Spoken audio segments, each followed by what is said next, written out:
Hello, and welcome to Energised, a series from Intelligence Squared in partnership with Iberdrola, which brings together leading voices to discuss the big issues within energy and the environment. I'm your host, Kamal Ahmed, and today's topic is Rethinking the Grid, where we will be exploring the importance of energy networks in the race to net zero. We have already had discussions on COP, on electric cars and hydrogen. Do catch up with those at IntelligenceSquared.com/energized. There is no transition without transmission, a phrase echoed by countless politicians, scientists, and publications. But what does that actually mean? Why should we care about the electricity grid when trying to combat climate change? In this event, we will be exploring the often overlooked but crucial issue of networks, discussing the problems and the potential solutions to ensure we can harness the power of renewable energy. First, we're going to hear from each of our expert speakers to give us an overview of networks, their place in the energy landscape, and the difference between the UK, the US, and the rest of continental Europe. And from there, I'll then moderate a discussion between our expert guests on, and we'll draw out some of the themes in greater depth, covering scientific, economic, and political angles. We will discuss how we can improve our networks and how governments, policy experts, and private companies will have to work together to achieve change. So let's meet our speakers. First, we have Keith Anderson, Chief Executive Officer at Scottish Power, a subsidiary of Iberdrola. Before his appointment as Chief Executive, he was CEO of Scottish Power Renewables and led Iberdrola's international offshore business. Next, David Victor, Professor of Innovation and Public Policy at the School of Global Policy and Strategy at UC San Diego. He co-directs the campus-wide Deep Decarbonisation Initiative, an effort to understand how quickly the world can eliminate emissions of warming gases. And finally, Antonella Battaglini, CEO of the Renewables Grid Initiative, RGI, which she founded in 2009. RGI is a collaboration of NGOs and TSOs, those are transmission system operators, from across Europe, promoting transparent, environmentally sensitive grid development to enable steady growth of renewable energy and the energy transition. So, I want to open by asking all of you to help explain to our audience why networks are so crucial in the journey to net zero. For many of our listeners and viewers, electricity networks and transmission don't get quite as much airtime in the media. We hear about investment in renewable energy sources such as wind and solar power, or efforts to increase the popularity of electric vehicles, for example, but less about the importance of the grid in the energy transition. Keith, let me start with you. First, I think let's go to table stakes. Can you just tell us exactly what an electricity grid and a transmission network, what they are? Sure, okay, and let's, we're going to try and keep this really simple. Okay? Thank you. It's the only way to do it, in all honesty. So, it is, look, the grid is it's a little bit like the forgotten part of renewables. As you say, it's the bit that people tend to put in the background and not talk about.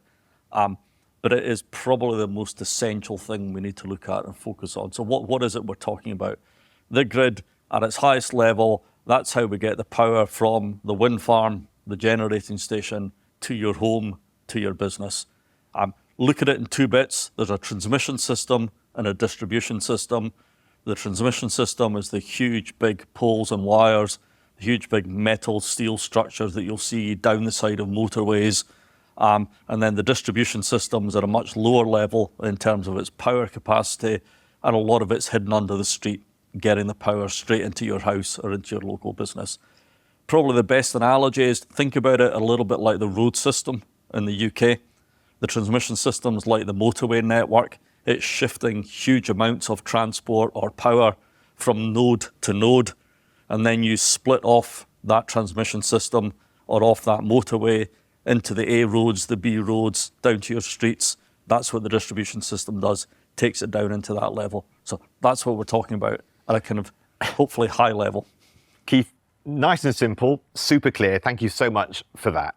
And why is the transmission network and the electricity grid so essential for a smooth energy transition? So it's critical, and we're at a critical juncture with the system. And I suppose it's a challenge that's been created over 10 or 15 years. Okay, the system we have was built and designed around huge, big, centralized generating plants, big coal plants, big nuclear plants, taking it from those big centers and then spreading it out down across the country into your home. Okay, and we are turning that system upside down and inside out because we're moving to a distributed generation system. Simplest thing to think about, we're moving to a system with wind farms that are out in remote parts of the country. We're building wind farms out in the sea, so we're needing to bring all of that power back in and then push it back out. At the same time, other big challenge for this system is we're in a position where we want to electrify transport, we want to electrify the heating system, so all of a sudden people's homes are becoming storage areas for power. They are in some cases with solar panels becoming generating units. So they're also pushing power into the system as well as taking more power off the system. And then in terms of size and scale, we're probably going to need as a country in the UK to multiply 5 or 6-fold the amount of renewable energy on the system to replace all the old coal and gas, as well as meet the higher demand because we electrify transport and we electrify heat. A nice simple way of thinking about it is we're on a mission as a country to electrify the hell out of everything. And therefore we need massive investment to change the size of the transmission and distribution system, more power through it, but also its entire shape and structure because of what we're doing in terms of the locality of the power sources. Is that as big a challenge as when we initially built the initial grid system? Actually, in many ways, it's a bigger challenge. Starting from scratch is in many ways easier because you could design it and build it in that way. Okay, so if you were building the energy system we need and want now, this distributed system, you wouldn't start where we are today. You would start with a distributed system. So we are really literally having to re-engineer the entire thing. Okay, why is it such a big challenge? Partly because we've been slow at recognizing that in terms of planning and regulatory processes. We're now catching up on that. We've now got a strategy to look at what are all of the critical lines and critical areas we need to invest in, when do we need to do it by. If you look at it in terms of delivery of net zero, delivery of 60 gigawatts of offshore wind, delivery of electrifying a transport system and stopping the sale of new petrol and diesel cars, etc. We have big timelines to look at, and therefore we understand the timeline for the reinvestment in the grid system, and it's now a big push, a big race. And do you feel, Keith, given you've put a list there of some of the things that are happening in the UK, do you feel that the progress that has been made, as you say, maybe we started too late here in the UK, but do you feel that progress is in the right place now? The strategy is in the right place. So we've got a better strategy and a better understanding of what we need to do and what we need to deliver. Okay. The investment's in the right place. Money is not the constraining factor. There's lots of people like us. We, as an organisation in the UK, we're looking at investing over £10 billion over the next 2 or 3 years. A lot of that into this grid system. So the finance is there. The issue is between understanding where we want to be and where we are today is there's a big bit in the middle called delivery. That's the challenge. So how quickly can you deliver and build? How quickly can you get this through a regulatory system? How quickly can you get it through a planning system? Those are the big challenges. We'll start unpacking some of that, Keith, through this conversation. David, could I bring you in? Your work at UC San Diego is focused on reaching a zero carbon economy with the Deep Carbonisation Initiative. From a US perspective, David, what are the key opportunities, the key challenges on when you look to decarbonising the electricity grid? Well, thank you so much. In many ways, the situation in the United States is very similar to what Keith has just laid out in your country. We have enormous dependence on the electric power system today, and in particular the reliability of the power system. All of modern society is basically organized around electric power and around electric power grids. And we're looking at roughly doubling the size of our grid system as we go to zero and net zero. And that's because we're going to be electrifying. We don't know how much. We're going to be electrifying a lot. Certainly most road transportation is going to be electrified, and a lot of buildings and so on. And so we're in the very similar situation where a lot of money is coming in. We're building a lot of renewables, solar and wind. We're keeping our nuclear plants open to the extent that we can do that, closing our coal plants. The overall investment picture is actually looking pretty good. For us, the really big challenge is building stuff, and in particular, getting permission to site them. Long power lines take a decade or so, sometimes longer, to build and get permission to build. It's not the engineering of it, it's the politics of it. And that's really become our core challenge as we look at net zero and the role of electricity. David, I'm hearing quite similar than Keith, from what we heard from Keith, around this notion of planning, regulation, execution is the challenge. Could I ask you a similar question as I asked Keith? In terms of the progress that is being made in the US, I got a sense from you, Keith, that you felt net optimistic. As you say, there's a big execution period to come for the United Kingdom. David, do you feel net optimistic about where the US is sitting in progress towards the key goals that you've just outlined?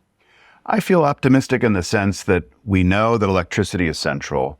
We're mobilizing a lot of capital and we're deploying things. I feel that our politicians have probably set goals that cannot be reached in many cases. I live in California. We're in the process of going to net zero by 2045, leading with the electric power sector. Very, very aggressive programs. We don't really know how to operate grids with these levels of renewables and keep them as reliable as they need to be. And so there's a lot of uncertainty in learning. And so I'm optimistic that we have the processes in place to learn and to learn more about the things we don't know and to run experiments. I think we just don't know how quickly we're going to be able to build the whole system out and to electrify the hell out of everything, as Keith says. And so that's just requires some modesty in terms of the rate at which we're changing this system is just extraordinary. I will say one last thing about this, which is one source of optimism is that the only major industrial sector where we're making rapid progress on cutting emissions is the electric power sector. And that's come from closing coal. It's come from a lot of renewables, from energy efficiency. And the overall picture, the picture is very, very encouraging. David, that's really has raised a lot of good conversation points that we can get to a little bit later in this conversation. So thank you so much for that. Antonella, could I come to you on the continent of Europe? Talk us through where you think the progress is being made, some of the challenges, very similar to Keith, very similar to David. And also just run us through the RGI's mission and where you think you are on that journey. Thanks a lot.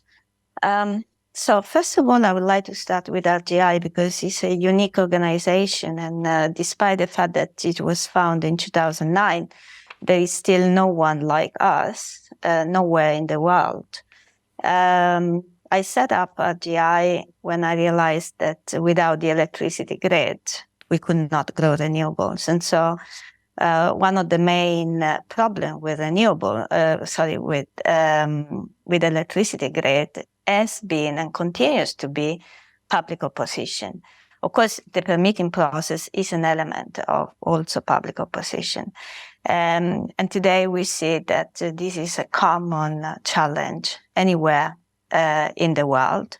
Although what has changed in the course of the year, there is a broader recognition that electricity grids are indeed indispensable for achieving our electrification and decarbonization targets. So with RGI, we brought together former enemies to find the solutions that could tackle not only the technical side, which my colleagues here have already said is not a problem, but rather the social and environmental side. Our experience, of course, has been extremely valuable for the progresses that we have made in Europe. Today, I think Europe is a leading area when it comes to coordination among the transmission system operators over very large geographies. The entire European Union is connected through grid codes, which obviously is a key fundamental asset to keep system stability and also continue to expand the grid as it is required. However, no one really wants to talk about grids. Now, since a couple of years, there is more attention, but grids are not a subject for conversation. Policymakers feel uncomfortable with grids, and I would like to argue that transmission system operators have been very quiet in shouting about the risks of not investing enough. Civil society group funders, they have always been pushing for more renewables without taking any notice on how to connect those renewables. Keith mentioned analogy with the road system. I would like to use a different analogy. I would like to use the analogy of the blood system in a human body, because the energy system is like a human body in a certain way. You have organs, you have the entire body that needs to be serviced by the blood vessels. And all the body is important. And if you damage or you do not have enough sufficient blood vessels, of course, your body suffer all of it. In Europe, currently, there is a strong push for reducing the permitting time for building grids. We will have to see how it goes. There are opportunities, but also there are a lot of risks. And probably we will discuss about this in the course of this interview. Thanks so much for giving that overview, Antonella. Could I ask you a similar question that I asked to David and Keith? Do you feel optimistic about the timelines that have been set? Can they be executed? It depends.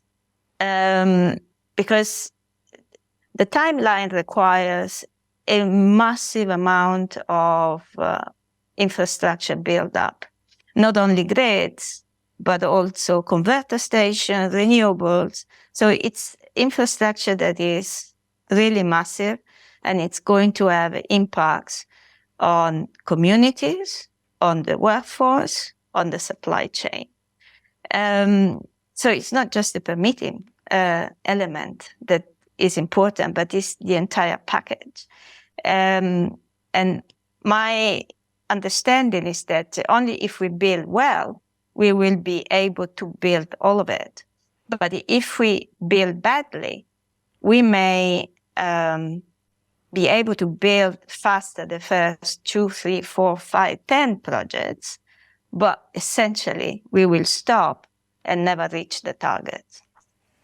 Fantastic, Antonella. So some great opening thoughts from our three expert guests. You're listening to Rethinking the Grid with Intelligence Squared and Iberdrola. You're very welcome. This very important discussion. Let's get into a few of those questions that have been raised by our three speakers. Keith, can I come to you first? Talk about execution and timeline. Antonella there said, if we build the first 5 right, that might give us some positive momentum and energy. If we get the first 5 wrong, we're going to be into all sorts of problems, which I think is a nice way of thinking about that initial challenge. What should be the first 5 in the UK? How is the energy industry here in the UK thinking about how to prioritise that route from the power source to the thing I plug in my front room? Sure. So that's a piece of work that has been looked at hugely over the last year in particular. So if you go back in time in the UK, the regulatory process and the thinking process was around wait till you can prove the demand is there, and then we'll build and we'll process the building. Okay, And we're shifting and pushing and moving the regulatory process and funding process to say, look, no, you need to build ahead of time. Okay. Now, there's always a risk, and a regulator always has a concern about building ahead of time, that you're building assets that are paid for by the public, and actually what happens if you build them and you don't need them. Okay. So we've got to a point now where there's enough clarity and certainty about what this country needs to do in the UK, what we're doing in terms of offshore wind, onshore wind, solar, what we need to do around transport, that we've got over that hurdle of worrying too much about anticipatory investment. So as part of that, we've now identified, if you like, the first 20 to 25 strategic transmission lines that need to be built in the UK if you want to hit the offshore targets, the renewables targets, and if you want to decarbonise the UK's power industry by 2035. We know exactly which lines need to be built, and we know where they need to go. Okay, so that's a big step forward. Okay, the challenge now is, how do you get them through the process? Okay, the last time my company built a 400 kV big transmission line down through the centre of Scotland, it took 10 years to go through the planning system. Okay, if we take 10 years to put these projects through the planning system, we will be at 2035. We will not have decarbonised the power sector. And if you cannot decarbonise the power sector by 2035, it's impossible to decarbonise the rest of the country by 2050. So it's critical time. Keith, isn't this one of the most significant issues that you've raised? If you think about your experience building grid improvements or new grid power lines, if you think about the planning processes that went towards building new nuclear power infrastructure in the UK, if you think about what is needed to build a few new houses on the edge of a village, Yep. Keith, are you genuinely hopeful that the politicians, that the regulators are going to get us there? So this is the challenge for the country, and it's a challenge, and I think we need to think about this as a national challenge, and that's the approach we need to take to it, and that's where we're trying to push the government, which is you need to lead a national conversation about what are we doing, why are we doing it, and why do we need to do it this way? Because unless you have that conversation at a national level, you will end up having the conversation with every town and village and local community down the length of a line. And that takes an awful long time to go through. So there are some big conversations we need to have up front about the net zero target, about the renewable energy, about the electrification of transport, and then a huge conversation about here's the grid system we need. The one we've got, we've substantially built 40 years ago. The one we're building today has to last us for the next 40 or 50 years. Here's the system we need. Here's where it needs to go. And then you address the big questions that people will have about, are we building these lines overhead? Are we undergrounding them? What's the route? What are we going to do about the environmental impact if we underground it? What are we going to do about the cost impact? How does that get paid for and shared? But you need to have those conversations now and then take them off the table. You cannot repeat that conversation for every line and every community and every village. Deal with it up front, take it away, and then you look at the specifics of every project. Yeah. And that's a big change in the way we approach national infrastructure. But if you look at the lessons of the high-speed rail link, if you look at the lessons of other infrastructure projects, we need to change the way we do it, because otherwise we won't do it in time. Absolutely. I mean, David, could I come to you? I mean, I'm fortunate enough in my job to spend a lot of time in America as well as here in London. As Antonella says, David, I must admit, I don't see it plastered across the front pages of the newspapers or part of the conversation on the news networks. What do we need? A new national grid. People aren't marching in the streets for a new national grid. I mean, whatever Keith is dealing with in the UK, for the US, it's even more complicated given the federated system, federal government, state government, the need for cooperation between states. I mean, David, this is why this conversation is so vital, is it not? Yeah, I mean, but that's reality. And I think the good news is that we're now dealing with this reality. We have to have the same national conversation that Keith is talking about. And the conversation is beginning. It's not on the news every night. It turns out that talking about grids is not sexy. It's not immediate. I think grids are amazing, but it turns out that not everybody does. But the conversation is beginning. And I think we have to be realistic then also about what's achievable, because we're having that conversation, we're setting priorities. We've identified dozens of power lines that are very important. We've identified all kinds of projects that are very important. We're beginning to try and build them. We're also in the early stages of a major political discussion about how to improve permitting, siting, the politics of that. I don't think we're going to be able to have a conversation with the country about these issues and then set these issues aside. I think the permitting questions are politically very charged, and so they're not going to go away. We can make them a little bit easier with changes in law, a little bit easier with political discussions, but that's going to be a really major challenge. And I think the last thing I'd say about this is the politicians have to be ready, maybe not immediately, but they have to be ready to have a serious conversation about what's achievable. If we don't meet our goals, my state of California is going to be 60% renewables by 2030. We don't know if we're going to be able to meet that goal. I don't know if the UK is going to be zero by 2035. There's all kinds of talking right now, and there's a lot of doing. We need to be ready to adjust the goals, because the goals are unknowable right now. We just do not know how rapidly we can change the system. And so not meeting the goals is not the equivalent of failure. In this case, it's a sign of trying and learning. And I think we're going to need soon to begin to have those conversations. David, as far as bringing back in Keith, David, are there any examples so far of where this has worked? Let's say around permitting, for example. Is there anything that we can build on, case studies that we can build on? Yeah. Well, I think there are many, not as many as you'd like to see. Let me give you one example. There's a company in New Mexico, PNM Resources, that has a lot of experience now with closing coal plants and then figuring out what you do with that facility. Actually would like to close coal plants faster and to help reduce emissions. And one of the things they've learned is the need to engage with the local communities early. And when you do that, it improves the political prospects for closing things in a responsible way, for opening new things in an appropriate way. And I think what we're beginning to learn, that with those kinds of case studies, there aren't quite as many examples with power plants, but we're beginning to see some. That those kinds of examples are going to be the models. And we are about to have the experience that is now very familiar in the UK and Norway and some other places with offshore wind. And that's exactly the lesson we've learned so far with offshore wind, is if you do not engage the communities that are affected early on, then you could push your project fast and then your project dies. Exactly the risks that Antonella was talking about. Keith, you just wanted to make another point build on what David said. Yeah, and it was building on what David said, and also Antonella earlier as well, which is, and you listen to this conversation and what's going on in Europe, what's going on in America, what's going on in the UK. The other big challenge, it's not to make it even more complicated, but is supply chain. We are all chasing the same manufacturers of cable, of transformers, and of commodities. And again, for each country, the more we invest in that supply chain, build that supply chain, the more capability we'll have. But right now, there is a real additional risk that actually there isn't enough manufacturing, enough supply chain to deliver everything we need by those timelines as well. And it's just maybe something we can explore later. Yeah.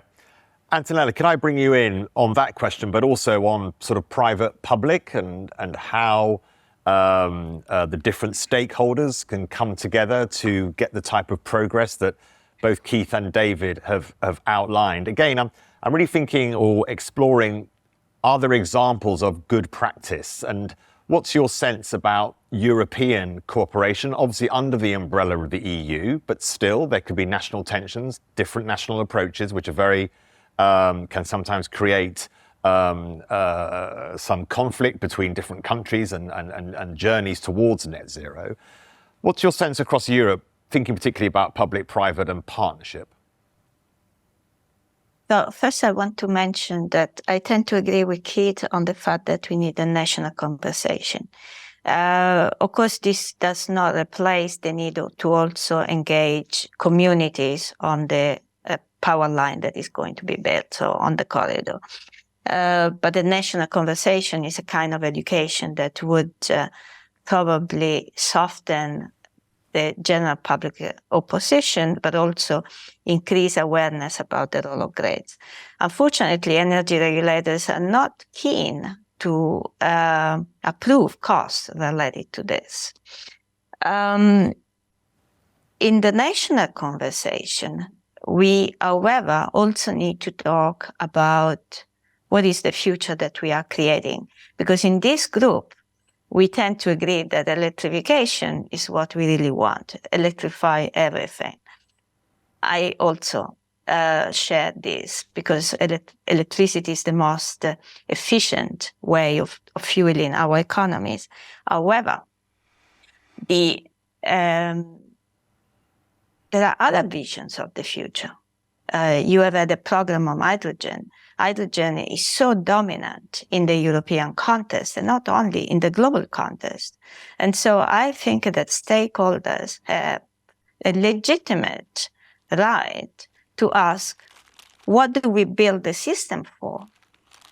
And who is going to benefit from this system? And until we actually clarify these questions, you will still see legal cases and delays in the implementation.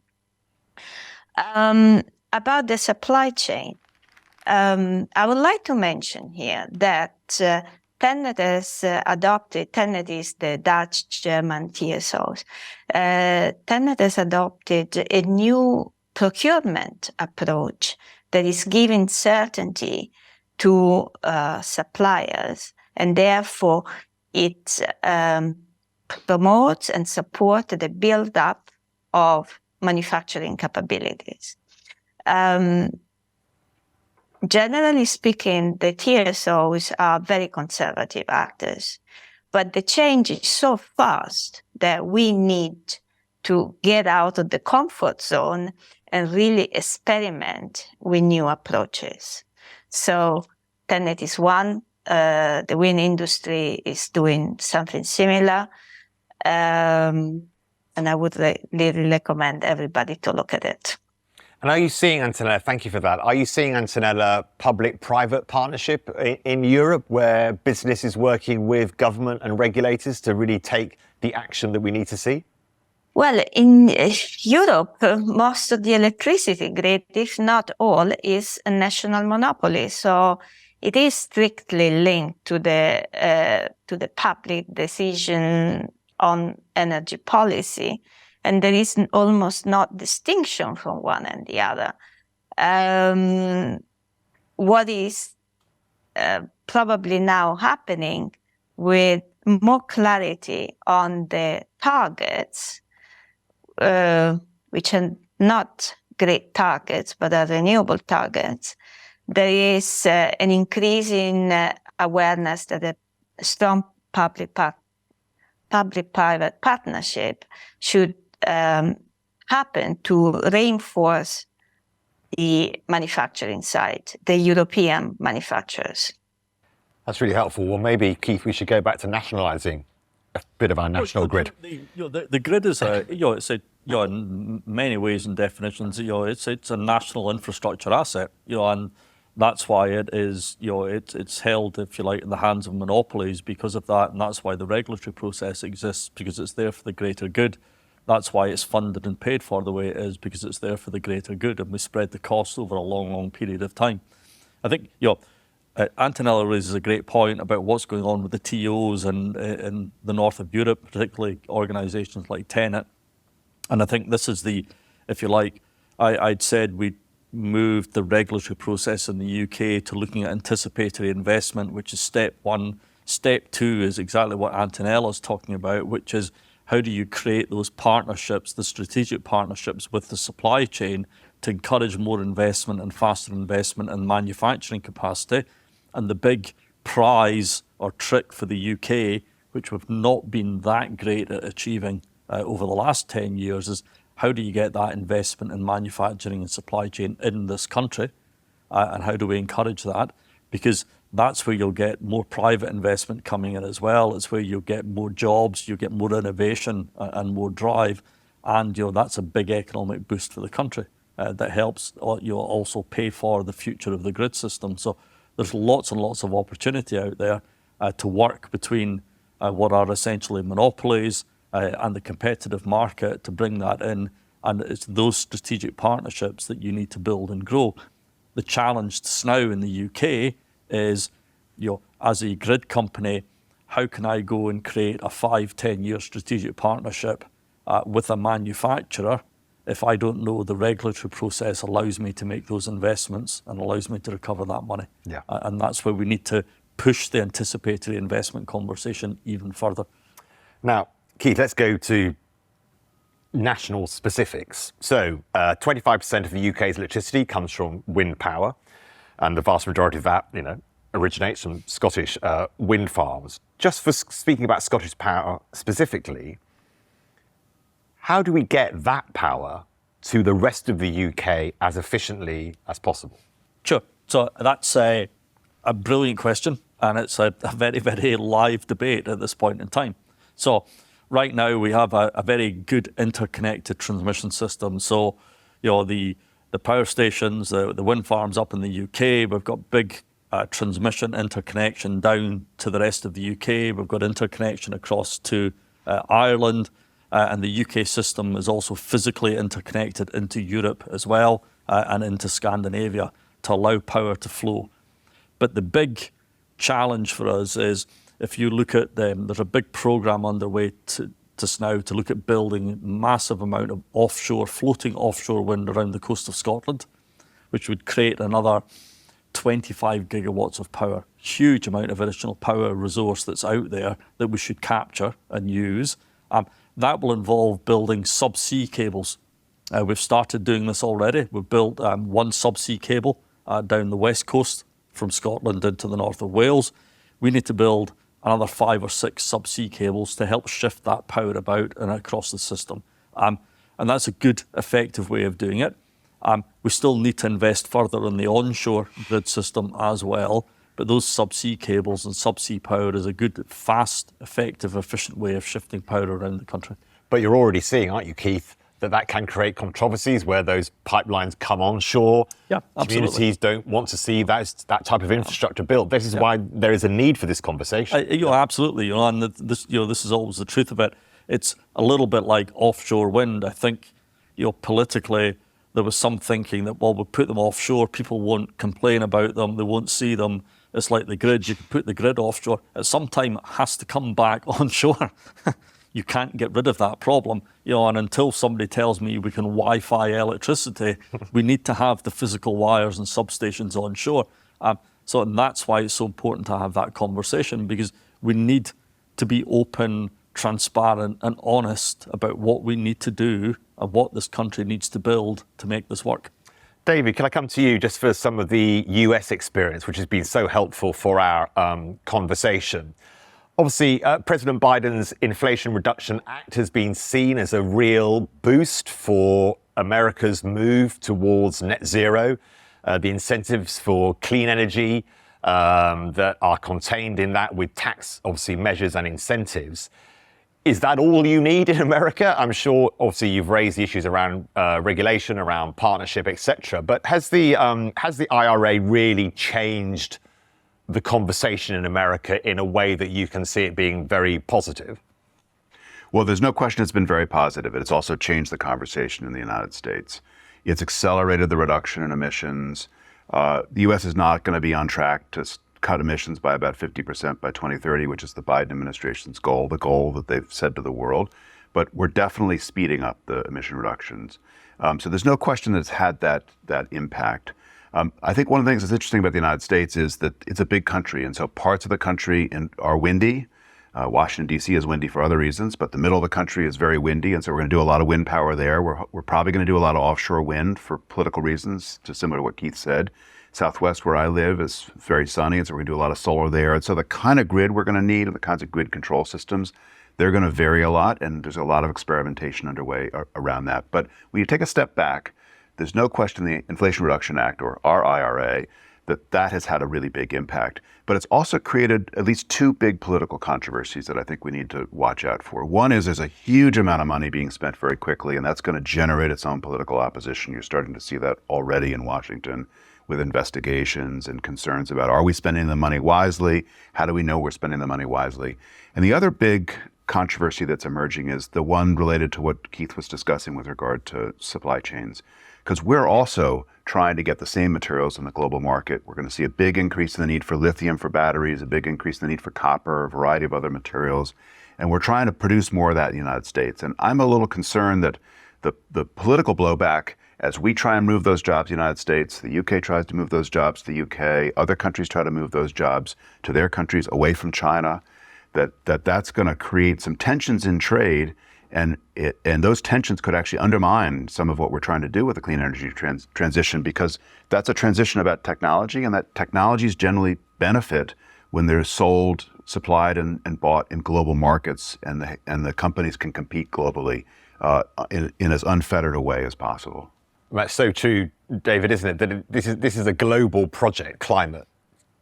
Creating ways of tackling the climate crisis is a global project. And I think, Antonella, could I bring you in on that? Because, of course, since the United Kingdom left the European Union, David was talking about cooperation there and the need for us to be wary of the tensions that could build between different countries. When you consider the relationship between the European Union, continental Europe, and the United Kingdom, and non-EU members, other non-EU members, what examples or how optimistic are you that now that the UK is out of the European Union, there can be the necessary cooperation on finding some of the solutions to the issues and challenges that have been raised in this discussion? Well, maybe the UK should come back. That's another long whole series that maybe Iberdrola could do for us. But at this stage, we're just going to stick with the climate crisis. Yes. But actually, the UK has joined the North Sea process, which is very welcome, because everyone realized that if you want to build so much offshore wind in the North Sea and do it in an economically viable way, we needed to have also the UK participating in it. So I think that the Brexit was unfortunate from a climate and energy point of view, because obviously it makes the challenges of integration larger. This will result in higher cost.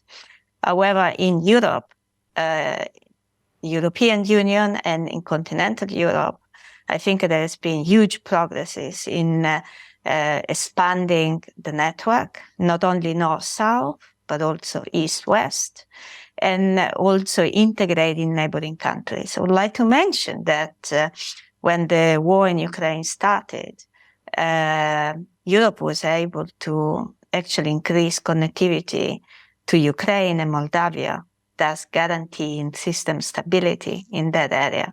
And this is really thanks to the collaborative spirit of the European electricity grid. This should be expanded, and I think that a very large grid is good for variable renewables, because the larger the grid, the higher the possibility of smoothing the variability and the peaks that are common with wind and solar.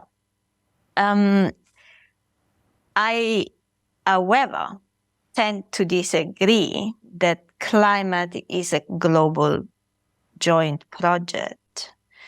Maybe it's a global challenge, but definitely it's not a joint project, because what we are observing is that the effort that are being made to decrease emissions in one country or in one region are not coordinated in the broader geographical context. And this has been and continue to increase geopolitical threats with increasing risks globally. So probably the grid can be a mitigating factors where the grid can bring solidarity and sharing benefits, but a decarbonization strategy, which is also an energy strategy,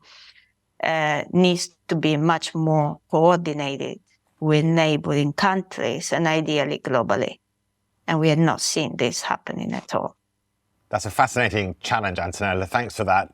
I'm just very aware of the time in this fascinating conversation. So we are going to go to questions which have been flowing in. So obviously the conversation is really sparking responses from our audience, which is great to see. I'm going to start with a question from Liz Barker, who says, what are the labour force implications of needing to completely rebuild the grid? I've heard that one of the most profitable future career choices will be welders. Such will be the demand for new net zero infrastructure. David, we often have conversations here in the UK from some of our leading entrepreneurs, like James Dyson, etc. There just aren't enough engineers in the world, frankly. David, what's the feeling like in America? Do you have genuinely enough of the right skills to do this amazing project that needs to be completed? Yeah, I mean, we're actually very worried about the workforce issues, and there are big implications for jobs. And in general, it looks like the clean energy revolution is going to be very good for employment. That's a big part of the politics of this, about building political support for it. We're certainly concerned about the workforce, the aging workforce kinds of questions, the quality of jobs that are created. And some of this relates to a very, very difficult political question we have, not just in our country, but probably all countries these days, which is about immigration. But I think this is, no question, this is going to be good news for jobs and probably good news for engineers and certainly good news for welders. Excellent to see. Keith, are you making sure that, that we're going to have enough, or how do we ensure we're going to have enough welders for the future? Yeah, being an accountant, I always struggle to say we need more engineers, but look, yeah, it's critical, okay? Because what you see actually is the people who are doing engineering or who have engineering skills are also the people that IT companies are wanting, banks are wanting, cybersecurity companies are wanting, because it's that mindset and that ability to look at problems and solve problems. So engineering skills are under massive demand, as well as we say, the amount of workforce we need. So, right now, today, I'm out looking for another 1,000 people to bring through the front door of our company. We want 1,000 more people in the company this year, and those numbers will just grow and grow. There's just a huge call out now for a much bigger workforce, to doing the physical work, to doing design work, to doing all sorts of creative digital work, because as well as physically building the grid, we need to digitize it and make it more intelligent. There's a massive process here to get more out of the copper we have in the ground, about the way we use it, the way we make demand flows, and the way we manage and run the system. So there's a huge shift from just about being physical engineering to being about digital engineering, and a huge amount of innovation required as well. And yes, we need thousands and thousands of more people coming into this. Well, that seems to be a big part of this big conversation we need. As you said, David, not many people are that keen on a grid conversation, but they are very much keen on a jobs conversation. So that's a fascinating way to think about it. Keith, thank you very much for your question, Liz. Keith, geographically, one for you. Sam Taylor asks, what are the potential consequences of Scottish independence for the investments necessary to construct the GB, Great Britain grid of the future? I do believe Northern Ireland is actually a separate and is doing its grid work with the whole island of Ireland. But as a Great Britain approach, what could be some of the challenges if Scotland were to become independent? Okay, Sam, so that's a good question. The energy system is a countrywide system. It's a GB-wide system. The grid is a GB-wide system. The interconnection is designed that way.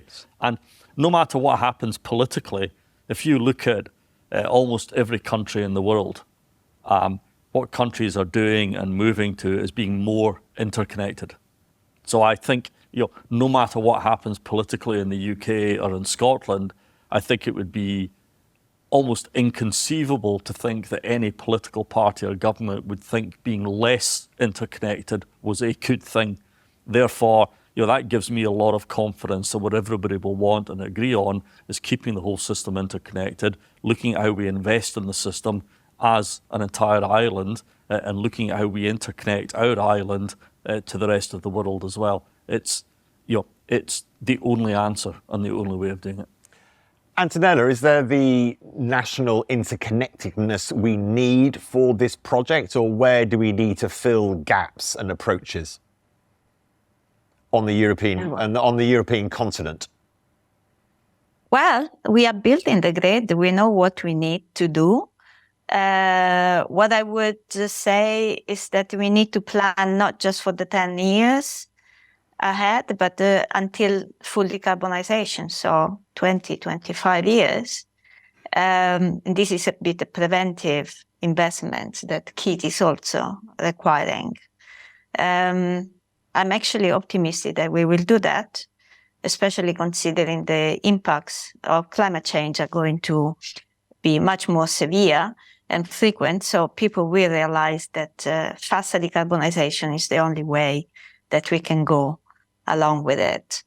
And David, what about state by state in the States, and then obviously relations with North and South, so Canada into South America? How much does that have to play a part of the American approach, or can America do it as a national project with state cooperation? We have to have a much bigger grid. What Antonella said a little bit ago, that when you have a lot of renewables, the value of a bigger grid is just enormous. I would love to believe that American politicians subscribe to Keith's theory of politics, which is interconnectedness is a good thing. I think actually we're not seeing a lot of that. California, for example, is very suspicious of its neighbors. It's very hard to create much bigger interconnections in the American West. It's been very difficult to move huge amounts of power out of the Midwest of the country, which is very windy, to other parts of the country.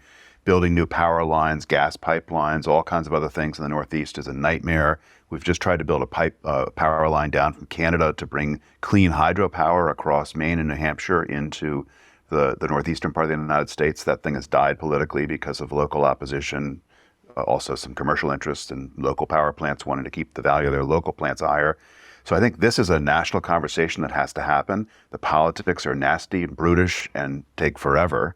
And that's a really, really big problem. And just to Canada and Mexico, there are huge opportunities there. The Canadian-US interconnections are actually doing pretty well, except for these serious siting problems. Mexico's a different story because the politics in Mexico have been so volatile that it's very hard to build projects in Mexico and be confident of the economic return because the political system has been so unreliable, especially around energy issues. The notion of political stability, obviously in America, there is such sharp division between Republican approaches and Democrat approaches, and shows just what the impact of those divisions can have. Keith, if you bring you back to the UK, the 2035 target was actually set by Boris Johnson, not even the previous PM, but the previous PM but one. How worried are you by political consistency? Or frankly, how worried are you by the lack of political consistency? Well, actually, it's not one of my big concerns. I think that one great thing that happened in the UK was putting the 2050 net zero targets into legislation. And obviously laws can be changed, but I think there's pretty much unanimity across UK politics about what we need to do and by when. There are differences in how do you do it, how do you deliver it, which mechanisms do you use, how do you fund it, who owns it, etc. But actually, I think there's a lot of unanimity around how much offshore wind do we need, what do we need to do about electrifying transport, what do we need to do about the heat system. So actually, shifting from Parliament to Parliament is less of an issue in terms of the overall aim and the goal. It's more of an issue about individual policies and mechanisms on the levers that we use to get there. Great. Thank you so much, Keith. Antonella, can I come to you? I'm going to put two questions together from Olivia Cordin and Julie Lawrence. And Olivia asked and Julie asked a connected question. What approach do you think would be most efficient, time and costs, to enable grid growth and investments? Centrally planned, mandated and regulated, competitive, liberalised, or is there actually a different kind of model? And Julie's asking a similar thing about the supply chain issue that we've raised in this conversation. Can we really rely on the market to provide? And how much does there need to be centrally planned, mandated and regulated delivery of what we need to create the grid we need for the future? So I think that government roles in defining, approving and supporting grid infrastructure is very important because this can give confidence and build trust with civil societies and citizens. So definitely a centrally planned makes much more sense than a bottom-up approach. For the supply chain, I would argue that neoclassical economics have failed us. And we are seeing this over and over and again. So we cannot simply rely on markets. We need to find new economic models that actually enable the build-up of not only the infrastructure we need, but also the services that society needs with public funding. And this is not yet a conversation because talking about a different economic model is a taboo.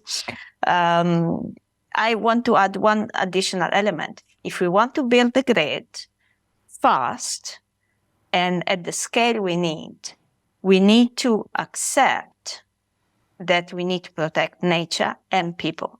Protecting nature is a fundamental task because without nature, we cannot meet our climate targets. And without people, we don't have the support to do either or. So this idea that deregulating environmental legislations will give you faster deployment of grids, it's completely disillusional. It will backfire. And the only way that we can go ahead is to really bring different stakeholders together and plan for a strong grid and a strong nature jointly. Thank you, Antonella. I'm not quite sure we're going to be changing, as you say, the economic model maybe anytime soon, but it's an exciting challenge that you set there. David, could I come to you from Melanie Bishop, a question, and this will be now towards the end of this fantastic discussion. And Melanie asks, China produces roughly 75% of the global supply of solar panels and batteries and about 60% of key components for wind turbines. Do you feel that our reliance on China to be able to progress development of renewable infrastructure could see European/US development stall as China uses the supplies and commodities to advance their own grid as a priority? Well, they have been doing that to some degree. They've used strategic control over lithium, for example, which is a key ingredient in batteries, to their advantage, a variety of other technologies. But this is where the part of neoclassical economics that I'm not going to throw under the bus is the value of incentives and competition.